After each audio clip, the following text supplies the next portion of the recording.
Today we start our new chapter that is provision and reserve। तो सबसे पहले हम प्रोविज़न का मतलब जानते हैं कि प्रोविज़न का मतलब क्या होता है।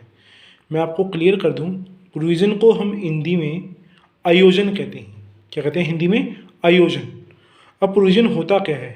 प्रोविज़न का मतलब यहाँ पर यह है कि वो लाइबिलिटी जो आपको बाद में पे करनी है और उसके बारे में आप पहले से फिक्स हो कि ये लाइबिलिटी आपको बाद में पे करनी ही करनी है, तो उसके लिए जो आप प्रॉफिट का हिस्सा अपने पास रखते हो दैट इज़ कॉल्ड प्रोविज़न। वो लाइबिलिटी जिसके बारे में आप पहले से जानते हो कि आपको बाद में पे करनी ही करनी है, तो उसके लिए जो हम प्रॉफिट का हिस्सा रख रहे हैं दैट इज़ कॉल्ड प्रोविज़न। मान लो हमें बाद में टैक्स पे करना ही करना है, तो टैक्स जो साल के एंड में पे करना है उसके लिए जो प्रॉफिट का हिस्सा हम अपने पास रखेंगे that is called provision for taxation. आपको होता है कि हर साल मशीनरी पर डेप्शन लग रहा है, तो उस डेप्शन को आपको बाद में जब होगा तो लॉस होगा ही होगा, ये तो कंफर्म है। तो उसके लिए जो आप प्रॉफिट का हिस्सा अपने पास रख रहे हो that is called provision for depreciation.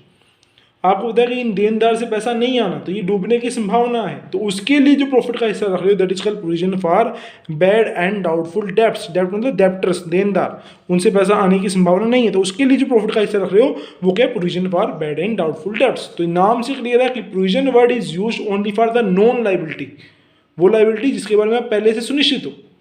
तो हम इसकी फीचर्स पढ़ते हैं। सबसे पहला पॉइंट तो यही है कि प्रोविजन नॉन लाइबिलिटी के लिए बनता है। नॉन लाइबिलिटी के लिए बनता तो है, पर अमाउंट कितना पे करना है वो लाइबिलिटी का वो पहले से सुनिश्चित नहीं है। तो सेकंड पॉइंट है कि the amount is not fix. आपको पता है कि आपको लाइबिलिटी पे करनी है बाद में, पर अमाउंट उसका फिक्स पहले से नहीं है। लास्ट पॉइंट, अगर जिस साल आप वो प्रोविजन बना रहे हो तो उस साल के प्रॉफिट क्या हो जाएंगे? कम हो जाएंगे, क्योंकि प्रोविजन कहाँ से बना रहे हो? प्रॉफिट में से कुछ हिस्सा अपने पास रख रहे हो उस लाइबिलिटी को पे करने के लिए। तो जो प्रॉफिट में से रख रहे हो तो आपके प्रॉफिट क्या हो जाएंगे? कम हो जाएंगे। तो अब हम अगला नेक्स्ट टॉपिक करते हैं।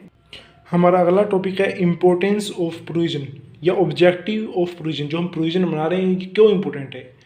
प्रोविजन हम इसलिए बनाते हैं ताकि हम अपने बिजनेस के एक्चुअल में कितने प्रॉफिट हो रहे हैं वो क्लियरली कैलकुलेट कर सकें। क्योंकि बिजनेस के प्रॉफिट कैलकुलेट करने के टाइम पर हम सारे के सारे खर्चों को शो करेंगे जो इस साल से संबंधित हैं और सारी की सारी इनकम को शो करेंगे।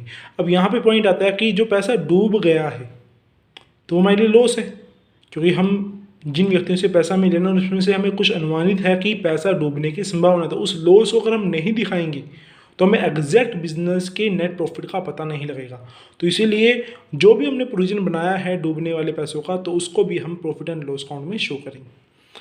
अगला पॉइंट है एक बिजनेस की एग्जैक्ट फाइनेंशियल पोजीशन कैसी है। और बिजनेस की फाइनेंशियल पोजीशन के बारे में मैं आपको पहले ही बता सकता हूँ कि वो पता लगती है बिजनेस के पास क्या इतनी एसेट्स हैं कि वो लाइबिलिटी पे कर सकती है नहीं कर सकती।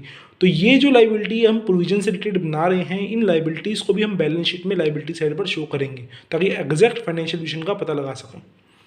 और लास्ट पॉइंट, फ्यूचर में जो हमें लॉसेस पे करने हैं, चाहे हमें जो पैसा डूब रहा है उसके लॉस को पे करना है, तो उसके लिए हम अगर पहले से प्रॉफिट का हिस्सा अपने पास रख लेंगे तो हम पहले से फाइनेंस को अरेंज कर लेंगे ताकि बाद में हमारे को डेली रूटीन के इनकम में से उस खर्चों को पे ना करना पड़े, ताकि हमारे पास अगर वो पहले से पैसे होंगे तो हम उन पैसों से उसका यूटिलाइजेशन कर सकेंगे।